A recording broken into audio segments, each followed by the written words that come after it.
Minecraft ถ้าฉันหยุดร้องเพลงคลิปนี้จะจบฉันเกิดบนเกาะอยู่ตัวคนเดียวไม่เห็นปลายทางใส่น้ำก็เชี่ยวและอีกหนึ่งสิ่งหากจะจบเพลงนี้คือหาเพชรนั้นให้เจอแล้วเมื่ออาทิตย์เลือนลางเมื่อมอนสเตอร์เกิดฉันต้องอยู่ห่างงั้นฉันคงต้องสร้างเรือเพื่อหาทางหนีที่ดีซากเรือพังที่ฉันเห็นนั้นแต่ข้างในกล่องน่าสนใจจังเพราะแมปที่อยู่ในมือของฉันจะพาไปพบคุมทรัพย์ที่ดีแล้วเมื่ออาทิตย์เลือนลางเมื่อมอนสเตอร์เกิดฉันต้องอยู่ห่างซอมบี้บอกไปชวนกลัวถ้าฉันตีมันคงตาย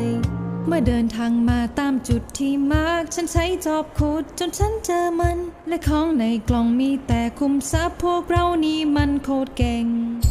แล้วเมื่ออาทิตย์เลือนลางไม่ต้องกังวลว่าฉันจะตายและท้ายที่สุดคลิปสิ้นสุดขอ